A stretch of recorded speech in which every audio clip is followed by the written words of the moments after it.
went on a little bike ride today for an hour, and now just working on some online content, but nothing too much. Hey, congratulations on a couple of sales that you made. I saw that. Yes, thank you so much. I've actually sold 4 of the limited edition prints and then about 5 original artworks in the last week. So Excellent. yeah, I'm very happy about that. All right. One of my things is exploding on me here. Yeah, there. Done. I'll explain. That's on purpose. Oh, You can mark an artwork as belonging to an edition as an AP, and you can add as many APs as you want. Because I do not think that APs belong inside of a rule system. So the APs, if you add them to an edition, they are added as exactly that, as proofs. okay. So you're saying to any potential buyer that the edition is 5 and you could have 40 APs and that doesn't matter. On it, then all of a sudden it becomes this thing where it's like, but wait, if I change that, then how does that affect other stuff? Okay, so that you're publishing that you have an edition of 5, let's say, and then but you can sell an AP because there is a way to denote that the particular image that you're selling as an AP. Is that the way? Yeah. Well, that comes out.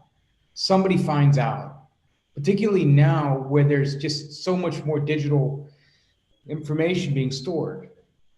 And so I went in and I created the system to allow for just a limited number of edition prints. And you have APs which may or may not be the quality of an edition print. It's like the what was it, the cortege prints that were done later when all the negatives went to the Bibliothèque Nationale. They tried to do a series of cortege modern prints and sell them to make money for the library, and they were horrible, and they're worthless. You can find them, you can get them for gut prices off of the original negatives just because the prints aren't any good. It's the same basic idea. In my family, we've had this issue clearly over the generations, and my father's actually the first one that really nailed down the editioning system. The only editions that were done before were, if I remember correctly, because they're not. And I think somebody gave Light Gallery in the early days of doing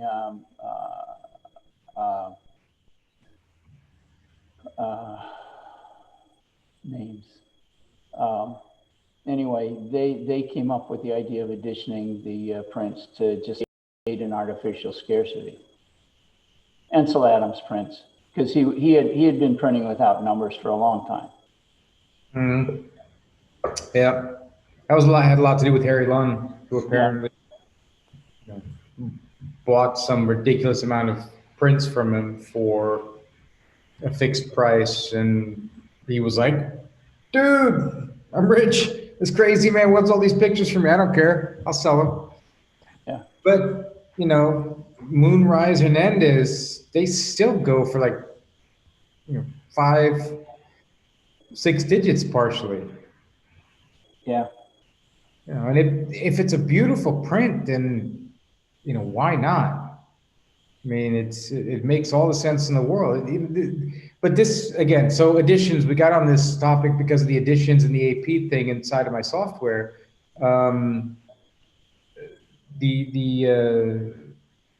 The fact is that if the print is really good, that's what's really important. And this brings up the entire grandfather's work. There's a few cases where the material quality of the old prints is, you order it, you get it, right?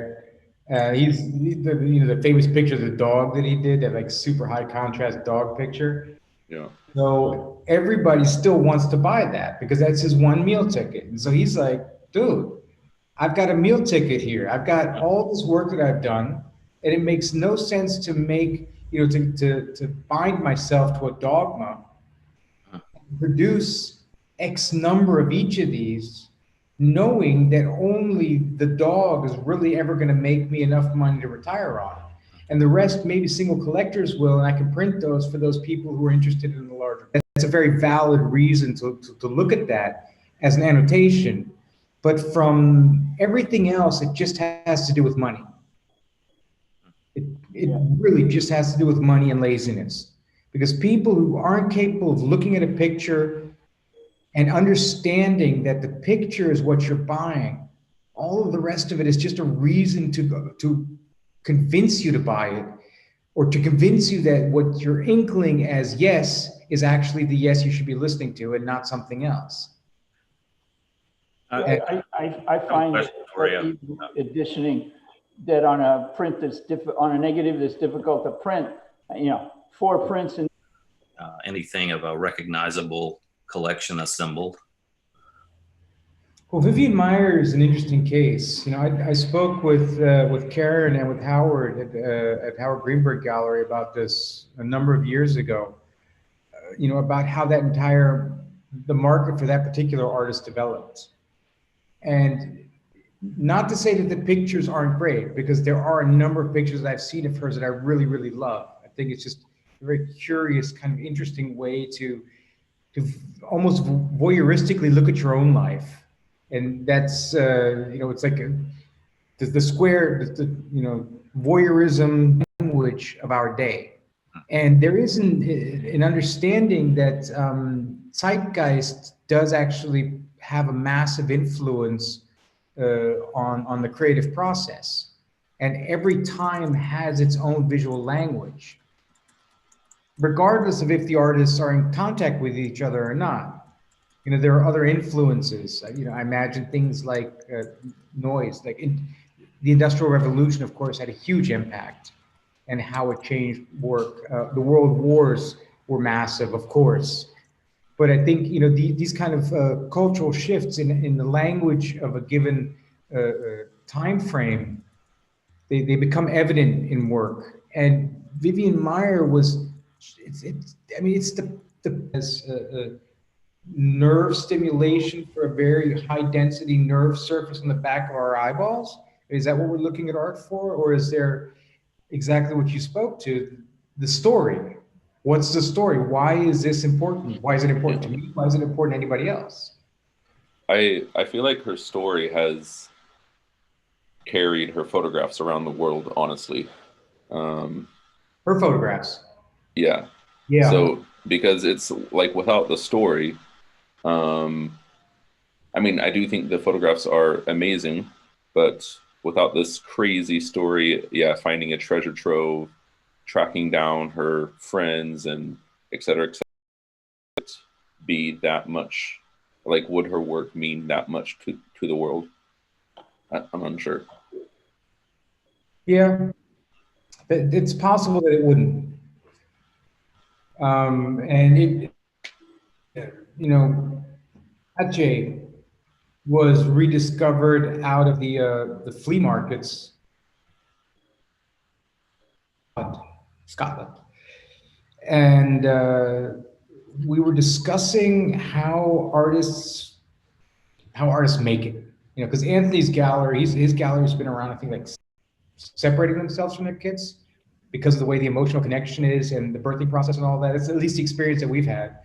And as a gallerist, for me, it's been similar to that father role where I get closer and closer to the work I represent over time.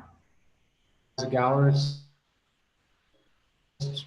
created. Taylor, I applaud you. What you've been doing, the videos are great. They get people a sense of what you're doing and how you're doing it, and that works, or it seems to work well. The cost point doesn't seem so high as that people are nervous about it. A 150-euro print is absolutely in a range that people will be able to pay without fearing losing their livelihood. Right. But The challenge remains. Hmm. It does. It's constant, always expressed wanting to purchase work, that, giving them the opportunity, hey, now is the chance. If you've been wanting to, you have until May 1st until this print is not available. And I mean, I manageable, but There was an edition of 10. The Forget the dogma, man. so what are you saying, actually? Sell what you want to sell. So what do I want to sell? I I don't think, know. you know, put it a different way.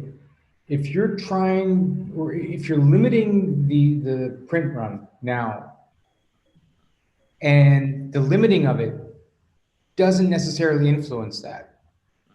Now, this isn't to say that you should go to like Yellow Corner or whatever, one of these high-res IKEA copy poster shops, which unique fine art prints and editions of 250 that are all signed by a machine. Right. That's taking too far the other direction. But I do think that that it is absolutely look for the support from the community, to look for confirmation from the community through the selling of the work, to see if people are buying it, to not worry about that. And I think we as people who are the consumers on the other end of that experience should not be so arrogant as to think that a picture, particularly in that kind of situation, is only worth something if it's a limited edition. Mhm. The limited edition really only makes a difference when it goes to auction at some point, because then you can say, oh, well, this is print number blah, blah, blah of. What you can do is you can write on the back and say, look, this is the third print I've done, fourth print I've done, this is the fifth, sixth, seventh, and so on. And at some point you have your book and you say, of that picture, I made 25 prints. And then you know that people, because you sell 25 times one picture at 150 euro a pop, I would prefer to have you sell it 25 times than to have you sell it 10 times and bail on the other 2 grand. Because it just makes no sense. It's not, the only thing it's supporting is a very small group of people who, if they're buying because it's only buying because it's limited, then I wouldn't be wanting to sell to them anyway. Mm. You need people, or every artist who is in that position needs people who are supporting the work. Mhm. And I have this theory, and it's a bit difficult to calculate, but any photograph has a maximum total value, and that total value will grow over time. And it's dependent on how many prints are made. It's dependent, of course, on the image, primarily on the image itself, like how great is the picture, and then how time plays out. So if you look at like what's this guy's name?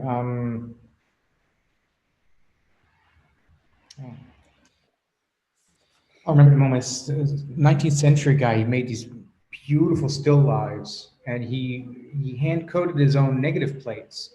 And so when he made a picture, he would make 1 or 2 or 3 prints of it, and then when he was done, he would just scrape the emulsion off the glass, recode it, and reuse it.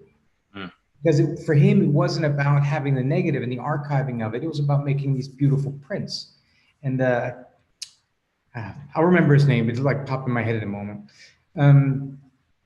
In that case, the total value is the number of prints times what those prints sell for, and the great prints will have a greater, larger value. If you make more prints of it, then the prints may be worth less, but the total value doesn't necessarily remain exactly the same. But it's kind of that relationship. You have like a maximum amount of money you can make from a given picture before the market gets saturated or people just lose interest in it. And again, I'm going to come back to Sander because that's my strongest point of reference. There are certain pictures there which have an extraordinarily high value. The 3 young farmers, the bricklayers, that'd be the bricklayer. One of those sold for $750,000 a couple of years ago at auction, a vintage print. That's ridiculous. I mean, it wasn't mine, so I'm bummed. Yeah. I'm sorry to hear. Yeah, no, it was a great collection, but unfortunately not my collection. So, I think that there's a relationship between those points. And if you know that you can get people interested in your work at 150 to 200 euro, then do it.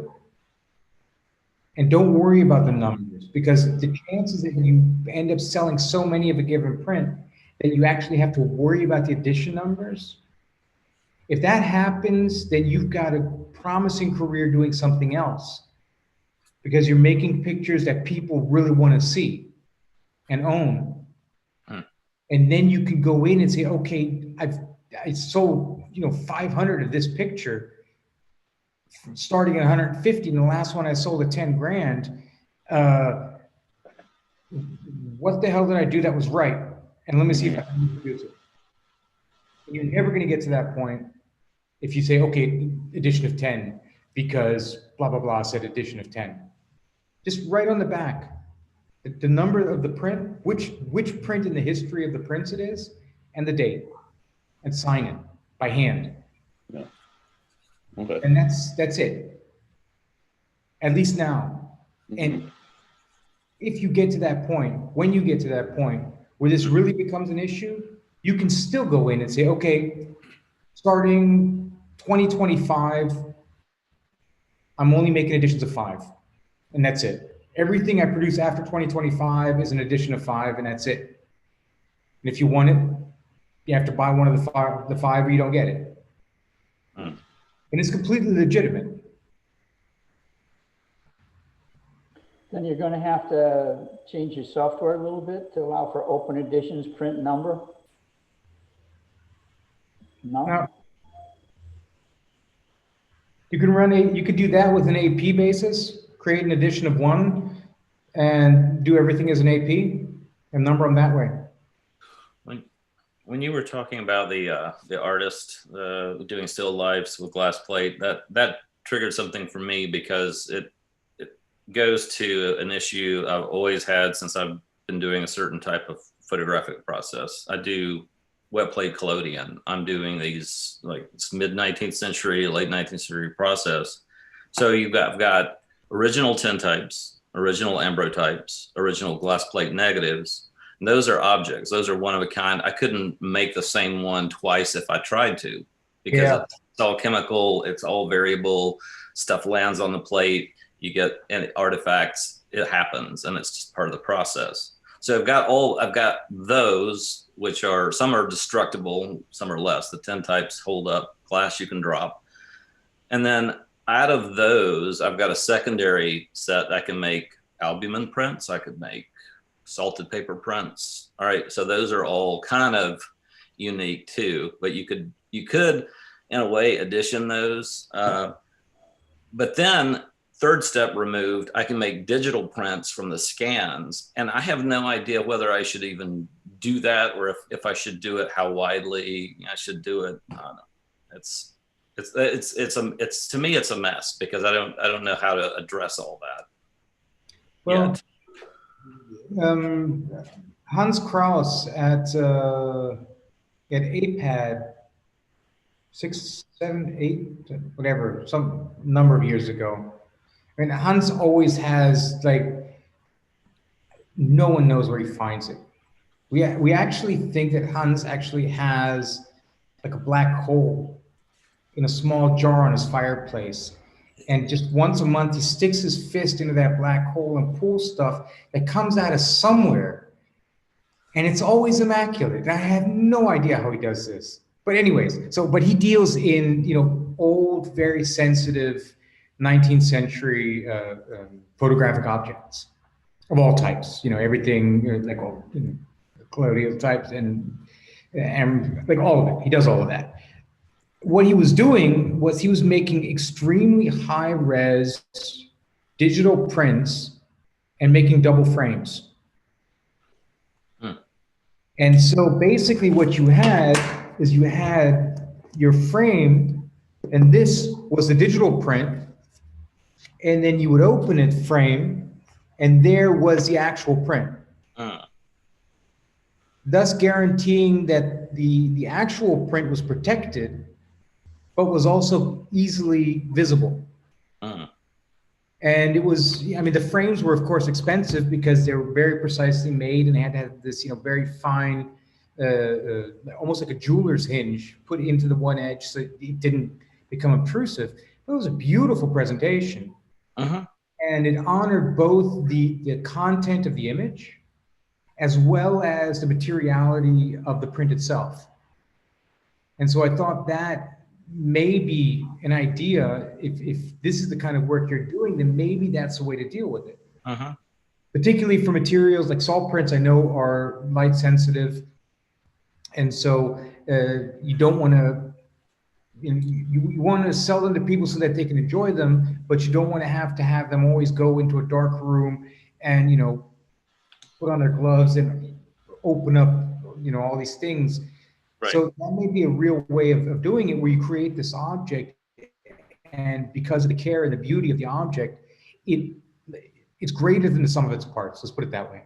The inkjet print is not going to be in and of itself particularly luscious, except to look at, if you know then what it is as a collector. The frame is what it is, but then having the hinge and having the secret and all of that, and giving people also the opportunity to look and say, okay, well, here, open it up and you'll see what the real print looks like. And they're like, oh. and then you don't have to worry about the fidelity of the inkjet print. Right. It can be a bit off. It may even be productive for it to be a bit off. It still needs to be beautiful, clearly.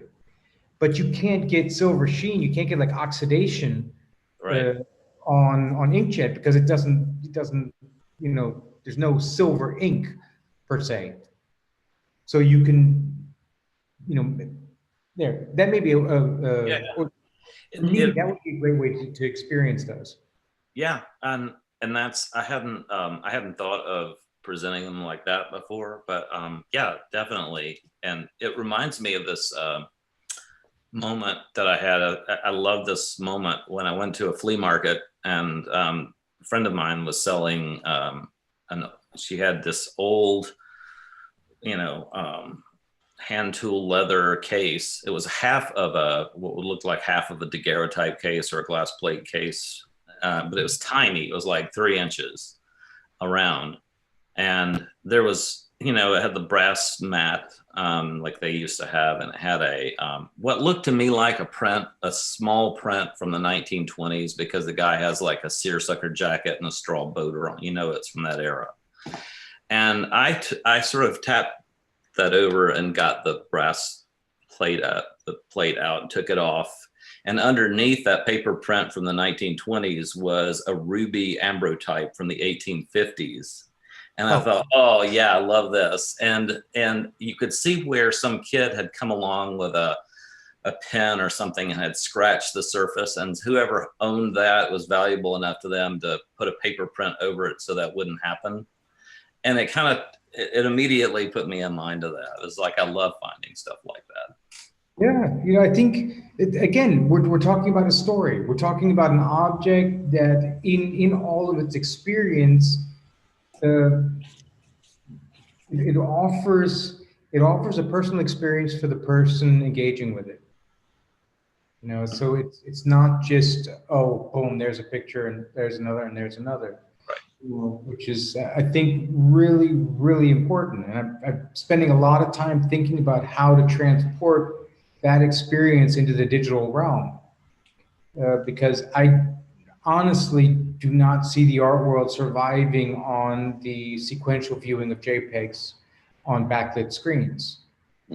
It's not going to fly, because there's no way for anybody to have any idea of what something's worth except a religious basis, where people just buy into the same theory that this and this is important, which is like 80% of the contemporary art market anyway. Like most of the young people coming out of art history lessons, working at galleries, they have no clue what they're actually talking about. They're told by their bosses, this is important, this is valuable, and then they say, oh, well, to their client, woof, woof, woof, woof.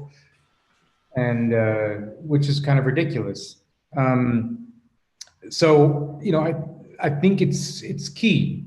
And I don't know if you've had a chance to look at the video that Taylor did, but that may be something worth looking into on your end. Like I don't know if you do this, maybe you do, but it may be interesting to do that, to just do like a 20, 30-second blurb or even a 10-second blurb, just literally showing an object like here. And this is one of my prints. Mm-hmm. Something like that. Just something short that somebody walking down the street, waiting at a traffic light, a crosswalk, they're checking out Instagram, they can see that and say, ah, hey, that's cool. Mm-hmm. Dig it. What is that? Yeah. You know? Yeah, I did something a little bit like that when we first started into the pandemic. I was in the studio working, and I don't whim, I got my camera out, so I'm just going to record this.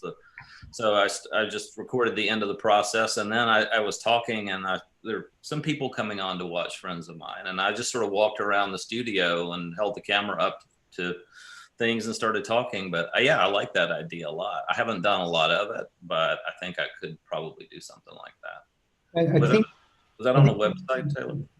Yeah, I actually just found you online, and I followed you, so you can just check out the video on my profile.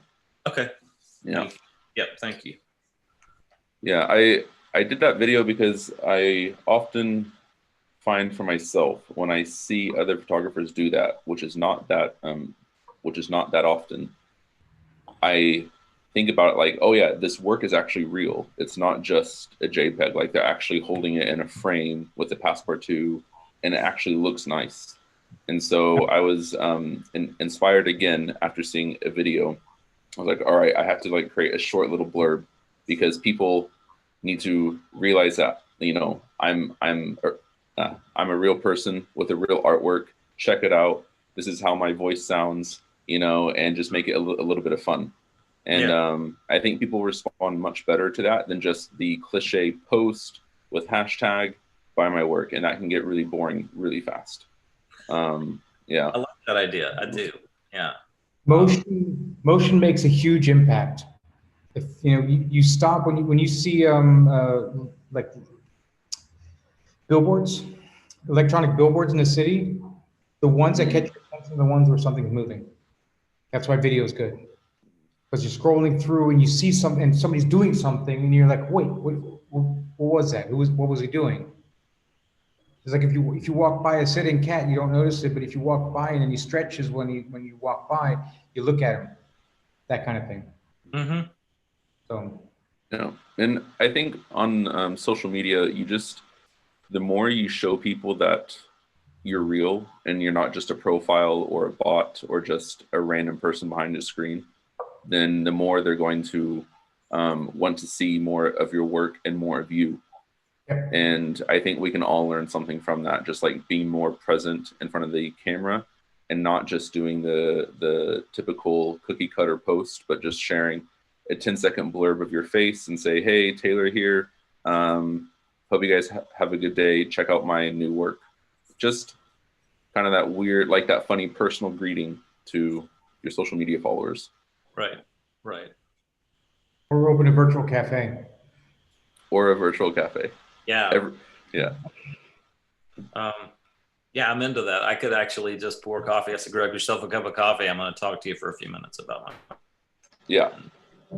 Yeah, I could see that. But I think that's where it's going anyway. You know, I'm still looking into how to do one of these live streams with a 360 camera, because that way I could then put the camera up and everyone watching could like look at whatever it is that they want to look at. Mm. I think that's kind of an engaging idea. Just I haven't figured out the tech of it yet. I don't think Zoom does it, although they probably will at some point. So. Anyhow, well, let's see what the time is. 1 hour. I'm doing a ridiculous amount of programming right now.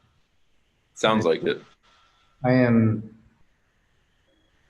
ear deep in code, like for the last weeks, because you know, I may have a real chance to.